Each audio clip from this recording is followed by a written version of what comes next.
చెరపకురా చెడేవు అని పాతకాలపు సామెత ఒకటి ఉంది.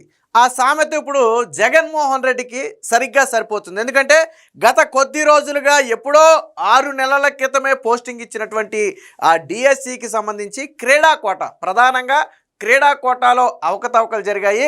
అసలు గేమ్స్ ఆడని వాళ్ళకి సర్టిఫికెట్లు ఇచ్చారు, లేదా ఆ టీడీపీ నేతలు ఆ గేమ్కి చైర్మన్లుగా ఉండి వాళ్ళు ఇచ్చినటువంటి సర్టిఫికెట్ల ఆధారంగా వాళ్ళకి కావాల్సిన వాళ్ళకు ఉద్యోగాలు ఇచ్చారు.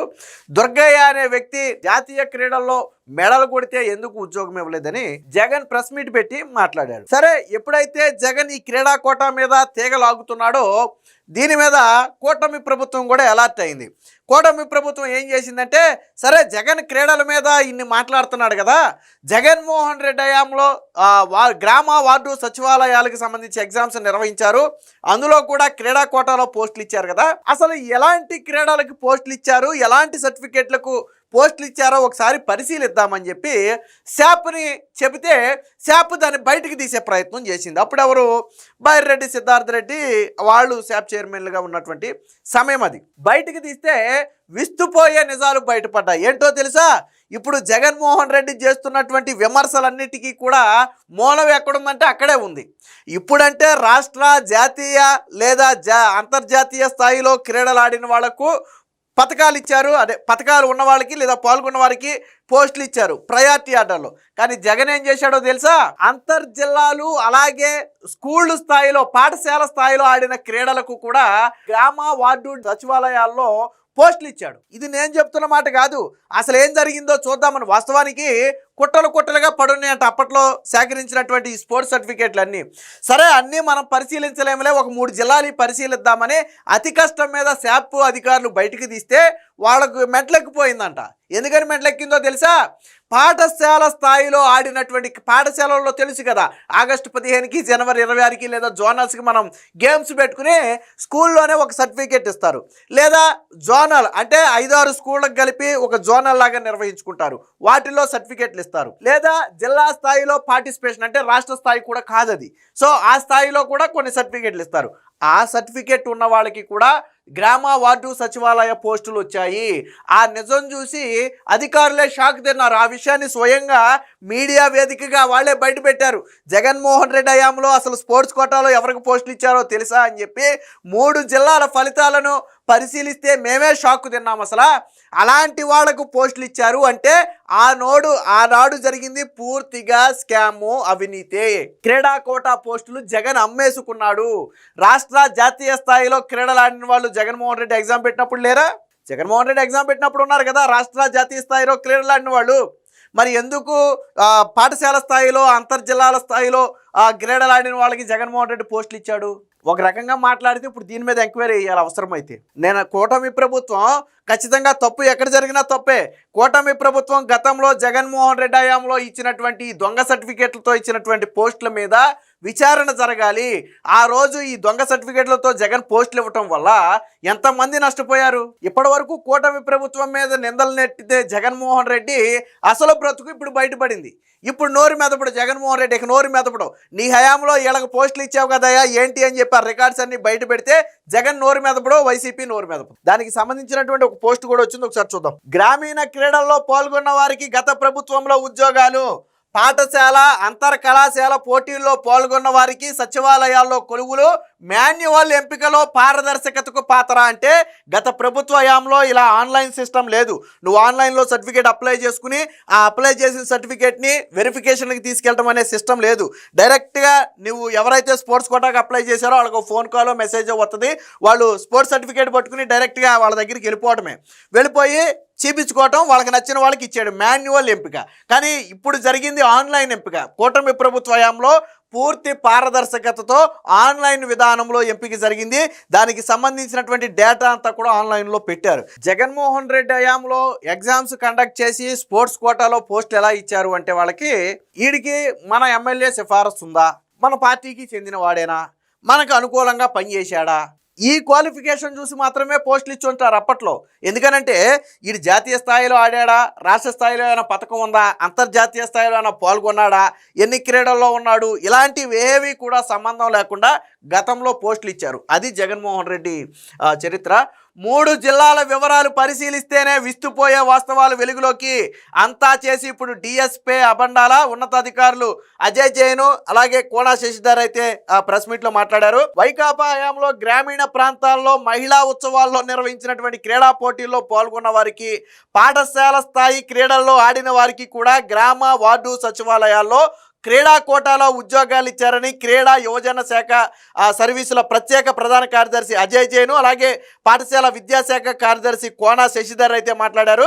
కూటమి ప్రభుత్వంలో డిఎస్సిలో నిబంధనలు తూచా తప్పక పాటిస్తూ అర్హత ఉన్న వారికి మాత్రమే క్రీడా కోటాలో పోస్టులు ఇస్తే దీని మీద రాజకీయం చేస్తున్నారని, కానీ గతంలో వైసీపీ హయాంలో గ్రామ వార్డు సచివాలయ పోస్టులు ఎలా ఇచ్చారు అనే రికార్డులు బయటకు తీస్తే 3 జిల్లాల రికార్డులు బయటకు తీస్తేనే మతిపోయిందని, అలాంటి వాళ్లకు క్రీడా కోటాలో పోస్టులు ఇచ్చారని చెప్పి స్వయంగా వాళ్లే బయట పెట్టారు. దీనికి సంబంధించినటువంటి మరొక వార్త కూడా చూద్దాం. వైకాపా పాలనలో గ్రామ వార్డు సచివాలయ ఉద్యోగాల నియామకంలో క్రీడా కోటా పోస్టుల్లో మాన్యువల్ గా భర్తీ చేశారు. అంటే ఆ కాగితాలు శాపలో కట్టలుగా పడి ఉన్నాయని, ఎవరు ఏ క్రీడలో ఎంపికయ్యారో కూడా వెతికి తీయటం కష్టంగా మారిందన్నారు. అతి కష్టం మీద 3 జిల్లాల వివరాలు పరిశీలిస్తే అప్పట్లో క్రీడా కోటాలో ఎంత అడ్డగోలుగా ఉద్యోగాలు ఇచ్చారో తెలిసిందన్నారు. శాప్ఎండి భరణి పాఠశాల విద్యాశాఖ డైరెక్టర్ తమీం అన్సారియాతో కలిసి గురువారం సచివాలయంలో విలేకరుల సమావేశంలో మాట్లాడారు. ఫలానా క్రీడలో ఇంతమంది ఎంపికయ్యారని పత్రికల్లో రాయగలుగుతున్నారు అంటే అదేదో వాళ్ళు పరిశోధించింది కాదు, మేమే అందరికీ తెలిసేలాగా క్రీడా కోటాలో ఎంపికైన అభ్యర్థుల వివరాలను ఆన్లైన్లో ఉంచాం. మెగా డిఎస్సి 2025 ఎలాంటి అవకతవకలు లేకుండా పారదర్శకంగా నిర్వహించాం. అక్టోబర్లో మరో నోటిఫికేషన్ ఇవ్వనున్నాం, డిసెంబర్లో పరీక్షలు ఉంటాయని తెలిపారు. సో జగన్ విలేకరుల సమావేశానికి సమాధానంగా అధికారులు అయితే పెట్టారు. అలాగే నిన్న చేసినటువంటి ఆరోపణలు ఏంటో ఒకసారి చూద్దాం. సాఫ్ట్ బాల్ అసోసియేషన్ అధ్యక్షుడిగా తెదేపా ఎమ్మెల్యే కోన రవికుమారు, జూడో అసోసియేషన్ చైర్మన్ గా మంత్రి లోకేష్ తోలడు, ఎంపీ భరత్ ఉన్నారు. వీరు వారికి సర్టిఫికెట్లు ఇచ్చారు, వాళ్ళకే ఉద్యోగాలు ఇచ్చారు అనేది వీళ్ళు చేసినటువంటి విమర్శ. సో ఇది పూర్తిగా ఫేక్. దానికి సమాధానం ఏంటంటే మెగా డిఎస్సి క్రీడా కోటాలో 382 పోస్టులు భర్తీ చేస్తే వాటిలో 2025లో జారీ చేసిన సర్టిఫికెట్లతో ఇచ్చిన ఉద్యోగాలు మొత్తంగా 9 ఉద్యోగాలు ఇచ్చారు 2025లో. అంటే కూటమి ప్రభుత్వం అధికారంలోకి వచ్చిన తర్వాత జారీ చేసిన సర్టిఫికెట్లతో ఉద్యోగాలు పొందిన వాళ్ళు 9 మంది. ఈ 9 మందిలో కూడా ఒకసారి చూడండి, ఇక్కడ మొత్తం ఉద్యోగాలు పొందిన వారిని 1996 నుంచి సర్టిఫికెట్లు తీసుకున్నారు. హైకోర్టు ఆదేశాల ప్రకారం గత 30 సంవత్సరాలలో వారికి వచ్చినటువంటి సర్టిఫికెట్లన్నింటినీ పరిగణలో తీసుకున్నారు. ఇక వీళ్ళు చెబుతున్నటువంటి జూడో క్రీడ ఏదైతే ఉందో, జూడో అసోసియేషన్ నుంచి 2025లో సర్టిఫికేట్ పొందిన ఒకే ఒక వ్యక్తికి డిఎస్సిలో ఉద్యోగం వచ్చింది. వీళ్ళు ఇక్కడ రాశారు కదా, జూడోకి చైర్మన్గా లోకేష్ తోడలుడు భరత్ ఉన్నాడని రాశారు కదా. సో ఆయన చైర్మన్ ఎప్పుడయ్యాడు? కూటమి ప్రభుత్వం గెలిచిన తర్వాతే చైర్మన్ అయ్యాడు. సో 2025లో సర్టిఫికేట్ వచ్చిన వాళ్ళు, జూడోలో సర్టిఫికేట్ పొంది ఉద్యోగం పొందిన వాళ్ళు ఎంతమందో తెలుసా? ఒకే ఒక వ్యక్తి. ఒకవేళ భరత్ ఇచ్చాడు అంటే ఒక వ్యక్తికే ఇచ్చాడని చెప్పుకోవాలా? ఇప్పుడు చాలా మందికి ఇచ్చారని చెప్పుకున్నారు. అది కూడా భరత్కి సంబంధం లేదు. భరత్ ఏమి సర్టిఫికేట్లు జారీ చేయడు, ఆయన చైర్మన్గా ఉంటాడు. సర్టిఫికేట్లు అనేది క్రీడ ఆడిన తర్వాత వచ్చేదే తప్ప ముందుగా జారీ చేయడానికి అవకాశం లేదు. ఇప్పుడు నేను ఉన్నాను, ఆ సుధాకర్ అనే సర్టిఫికేట్ సుధాకర్కో 2 సర్టిఫికేట్లు ఇవ్వండి, లేకపోతే ఇంకో వ్యక్తికో 2 సర్టిఫికేట్లు ఇవ్వండి, అలాగే ఇవ్వటం కుదరదు. క్రీడల్లో ఇవేం పప్పు బెల్లాల పంచాయి కాదు. ఒక క్రీడకు ఒక మీట్లో ఎంతమంది పాల్గొనాలో అంతమందే పాల్గొనాలి, అంతేగాని ఒక రాష్ట్ర స్థాయిలో ఒక జూడో టోర్నమెంట్ జరిగితే ఒక 100 మందికి ఆయనే కదా ముద్రలు గుద్దేసి ఇద్దేస్తామంటే కుదరదు. సో అలాగే ఇవ్వటం కూడా కుదరదు. సో అదొక ఫేక్ ఆరోపణ. ఇక సాఫ్ట్ బాల్ అసోసియేషన్ ద్వారా సర్టిఫికేట్లు, కోన రవికుమార్ సాఫ్ట్ బాల్ చైర్మన్ గా ఉన్నాడు అన్నారు కదా. సాఫ్ట్ బాల్ అసోసియేషన్ లో 2025-26లో సర్టిఫికేట్ల ద్వారా ఉద్యోగం పొందిన వాళ్ళు 0, ఒక్కడు కూడా లేరు. అంటే కోన రవికుమార్ చైర్మన్ అయిన తర్వాత 2025-26లో కొంతమంది సర్టిఫికేట్ పొందినా వాళ్ళెవరికి కూడా ఇందులో ఉద్యోగం రాల. మరి విమర్శ ఎలా చేశారు నాకు అర్థం కాల. కోన రవికుమార్ మీద చేశారు, భరత్ మీద చేశారు. కోన రవికుమార్ చైర్మన్ అయిన తర్వాత సర్టిఫికేట్లు పొందిన వాళ్ళలో ఒక్కడికి కూడా ఉద్యోగం రాలేదు. అంటే ఒకవేళ ఆయన కావాల్సిన వాళ్ళకి ఇచ్చాడు అని మీరు అన్నా వాళ్ళకి ఎవరికి ఉద్యోగం రాలేదు. రెండోది, జూడోకు సంబంధించి 2025 తర్వాత సర్టిఫికేట్ పొందిన ఒకే ఒక వ్యక్తికి 382 మందిలో ఒక వ్యక్తికి మాత్రమే ఉద్యోగం వచ్చింది. అది కూడా భరత్ జారీ చేసింది కాదు. క్రీడలకు ఎవరు సర్టిఫికేట్లు పప్పు బెల్లాలాగా జారీ చేయరు. సో అది. నెక్స్ట్ అనిగి దుర్గి అనేది సపరేట్గా ఒక వీడియోలో మాట్లాడదాం. అలాగే వైకాపా హయాంలో 2024లో 6100 ఉపాధ్యాయ పోస్టులు భర్తీకి నోటిఫికేషన్ ఇస్తే దాన్ని రద్దు చేశారని చెప్పి చెప్పి ఒక ఆరోపణ చేశారు. వాస్తవానికి అది ఎవరు రద్దు చేశారు అంటే సుప్రీంకోర్టే దాన్ని అడ్డుకుంది. సుప్రీంకోర్టు ఎందుకు అడ్డుకుంది అంటే 2000 ఈ హారిజంటల్ రిజర్వేషన్కి జీవో ఇచ్చిందే జగన్మోహన్ రెడ్డి. అసలు తప్పులన్నీ జగన్మోహన్ రెడ్డి. ఇప్పుడు ఏదైతే హారిజంటల్ విధానం వల్ల నష్టం జరిగింది అంటున్నారో ఆ హారిజంటల్ విధానానికి జీవో నెంబర్ 77 2023లో ఇచ్చింది జగన్మోహన్ రెడ్డి. రెండోది హారిజంటల్ రిజర్వేషన్కి సంబంధించి 2023లోనే జీవో ఇచ్చి 24 ఎన్నికల ముందు ఇచ్చినటువంటి 6100 పోస్టులను మాత్రం వర్టికల్ విధానంలో భర్తీ చేస్తామని నోటిఫికేషన్ ఇస్తే అభ్యర్థులు అడ్డుకున్నారు. అదేంటి, మీరు హారిజంటల్కి ఆల్రెడీ జీవో నెంబర్ 77 ఇచ్చారు కదా, మళ్ళీ వర్టికల్ విధానంలో మీరు పోస్టులు భర్తీ చేస్తామని నోటిఫికేషన్ ఇవ్వటం ఏంటని చెప్పి వాళ్ళు అడ్డుకున్నారు. ఎవరు అడ్డుకున్నారు? ఇంకోటి రెండోది ఎలా అడ్డుకున్నారు అంటే ఇక్కడ చూడండి, సుప్రీంకోర్టు ఆదేశాల ప్రకారం సెకండ్ గ్రేడ్ టీచర్ పోస్టులకు బీఈడీ చేసిన వారికి అర్హత లేదు, కానీ బీఈడీ చేసిన వారికి కూడా ఎస్జిటి పోస్టులకు అర్హత కల్పించారు. 6100 పోస్టులలో 2280 ఎస్జిటి పోస్టులు ఉన్నాయి.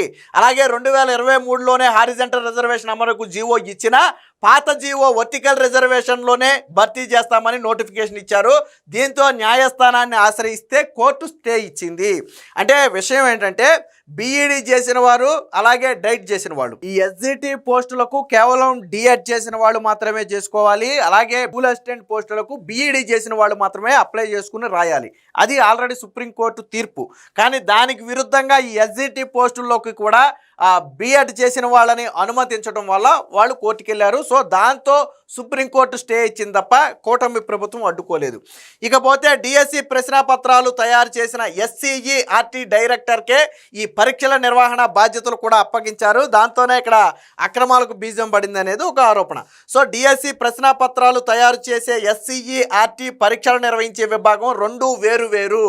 ఈ రెండు కూడా పాఠశాల విద్యా కమిషన్ పరిధిలోనే ఉంటాయి, కానీ వేరు సెక్షన్లు. డిఎస్సి నిర్వహణ అనే ప్రక్రియలో అనేక స్టెప్పులు ఉంటాయి. ఇది ఏ ఒక్క వ్యక్తి చేతిలోనో పెట్టేది కాదు అనేది వాళ్ళు చెప్పారు.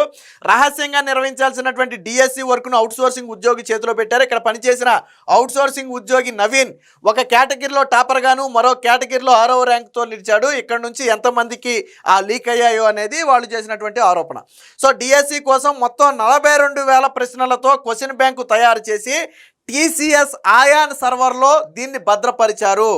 దీనికి యాక్సెస్ 2 హై స్థాయి రెగ్యులర్ ఉద్యోగులకు మాత్రమే యాక్సెస్ ఇచ్చారు.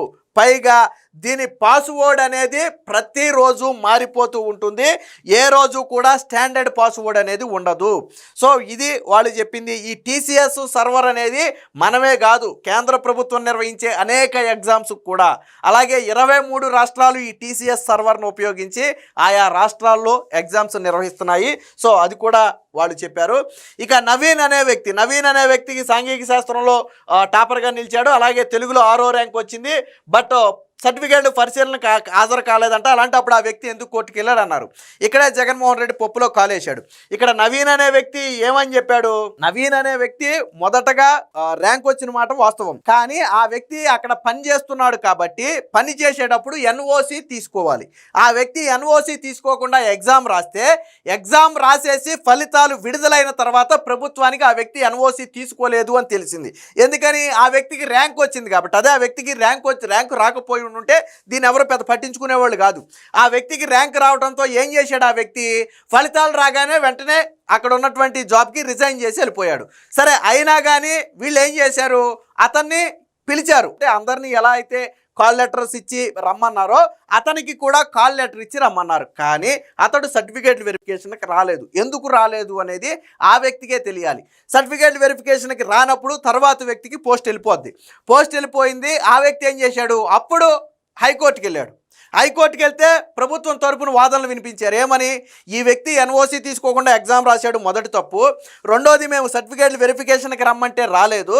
మేము జీవోలోనే చాలా స్పష్టంగా చెప్పాం, సర్టిఫికేట్లు వెరిఫికేషన్లో ఫెయిల్ అయితే ఉద్యోగం రాదు అని మేము జీవోలోనే స్పష్టంగా చెప్పామని కోర్టుకు చెబితే కోర్టు కూడా దానితో అగ్రీ చేసింది. అంటే ఈ నవీన్ అనే వ్యక్తి ఎందుకు సర్టిఫికేట్లు వెరిఫికేషన్కి వెళ్ళలేదు అనేది అతనికే తెలియాలి. చాలామంది చెప్తుంది ఏంటంటే, ఈ ఎన్ఓసి తీసుకోకుండా ఎగ్జామ్ రాశాడు కాబట్టి సర్టిఫికేట్లు వెరిఫికేషన్కి వెళ్ళిన తర్వాత అతని మీద ఏదైనా కేసులు లాంటివి పెట్టడమో లీగల్గా ఏదైనా యాక్షన్ తీసుకుంటారా అనే ఒక భయం అతనిలో ఉండి సర్టిఫికేట్ వెరిఫికేషన్కి వెళ్ళాల.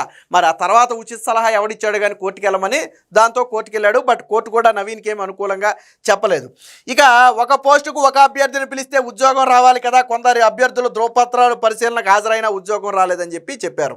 సో కాల్ లెటర్ వచ్చినంత మాత్రాన ఉద్యోగం వచ్చినట్టు కాదు, ఇది కేవలం వెరిఫికేషన్ మాత్రమేనని ఆ ఇచ్చిన కాల్ లెటర్లోనే చాలా స్పష్టంగా రాశారు. అది అభ్యర్థులు చదువుకోవాలి. ఇకపోతే ఎవరైనా ఒక అభ్యర్థి కన్నా సర్టిఫికేట్ల వెరిఫికేషన్లో ఫెయిల్ అయితే తర్వాత అభ్యర్థిని పిలుస్తారు. అంతేగా అభ్యర్థిని పిలిచారు కదా, ఎందుకు రాలేదు అంటే ఇప్పుడు నవీన్కి కూడా కాల్ లెటర్ వచ్చింది, ఎందుకు పోస్ట్ రాలేదు? ఆ వ్యక్తి సర్టిఫికేట్ వెరిఫికేషన్కి రాలేదు. అలాగే కొంతమంది సర్టిఫికేట్ల వెరిఫికేషన్కి వచ్చారు, బట్ అన్ని సర్టిఫికేట్లు చూపించడంలో విఫలమయ్యారు. గతంలో ఒక వ్యక్తి ఏంటి, 10th ఇంటర్ డిగ్రీలో తెలుగును ఒక సబ్జెక్ట్గా చదివి ఉండాలి అనేది జీవోలో ఉంది. ఒక వ్యక్తి తెలుగు అనేది అసలు ఈ 3 స్థాయిల్లో కూడా తెలుగు చదవాల, ఆ వ్యక్తికి పోస్ట్ నిరాకరించి తర్వాత వ్యక్తికి ఇచ్చారు. మరి ఆ వ్యక్తి వచ్చాడు కదా, 1:1లో వచ్చాడు కదా, ఎందుకు పోస్ట్ ఇవ్వలేదంటే ఏం చెప్తారు? సో అలాగే దివ్యాంగులు కొంతమంది సర్టిఫికేట్ల వెరిఫికేషన్కి వెళ్ళారు. వెళ్ళిన తర్వాత దివ్యాంగుల అంటే 40% లేదు అని కొంతమందికి తేలింది. దాంతో తర్వాత వాళ్ళని పిలిచి ఇచ్చారు. మరి వీళ్ళు ఆల్రెడీ ముందు వెళ్ళిన వాళ్ళు వెళ్ళారు కదా, ఎందుకు ఇవ్వలేదంటే వాళ్ళకి 40% హ్యాండిక్యాప్డ్, ఫిజికల్ హ్యాండిక్యాప్డ్ కాదు, అంతకంటే తక్కువ ఉన్నారు వాళ్ళు. సో అంటే మెడికల్ టెస్ట్లో ఫెయిల్ అయ్యారు కాబట్టి వాళ్ళకి ఉద్యోగం ఇవ్వాలి. సో అది లాజిక్, అంతేగాని 1:1 విధానంలో పిలిస్తేనే ఉద్యోగం వస్తుంది అనేది ఎక్కడా లేదు. ఆ విషయాన్ని మేము ఆ కాల్ లెటర్లోనే స్పష్టంగా చెప్పామని చెప్పారు. ఇక క్రీడా కోటాలోనే పరీక్షలు పెట్టకుండా ఉద్యోగాలు ఎందుకు ఇచ్చారనేది ఒక ప్రశ్న. క్రీడలను ప్రోత్సహించేందుకు కేంద్ర ప్రభుత్వం కూడా పరీక్షలు లేకుండానే ఉద్యోగాలు ఇస్తుంది. తమిళనాడులో కూడా సేమ్ క్రీడా కోటాలోనే ఉద్యోగాలు ఇస్తుంది. రాష్ట్రంలో క్రీడాకారులే తక్కువ, మెరిట్ పథకాలు 2 ఉన్న వారికి మాత్రమే ఉద్యోగాలు ఇవ్వాలంటే అసలు స్పోర్ట్స్ కోటా పోస్టులే ఫిల్ కావు. క్రీడా కోటాలో 3% రిజర్వేషన్ ఉంది కాబట్టి ఆ రిజర్వేషన్ వాళ్ళు ఉపయోగించుకుంటారు. వాళ్లకు క్రీడలు ఆడిన వాళ్లకు దీనితో పని లేదు, ఎగ్జామ్తో పని లేదు, అది సెంట్రల్ గవర్నమెంట్ రూలేనని చెప్పి వాళ్ళు చెప్పడం జరిగింది. మొత్తంగా జగన్మోహన్ రెడ్డి ఏదైతే తవ్వాలని చూశాడో, ఏదైతే క్రీడల్లో అవకతవకలు అన్నాయో ఆ అవకతవకలన్నీ కూడా వైసీపీ హయాంలోనే జరిగాయి అనేది నిన్న అధికారుల సాక్షిగా బయటపడింది.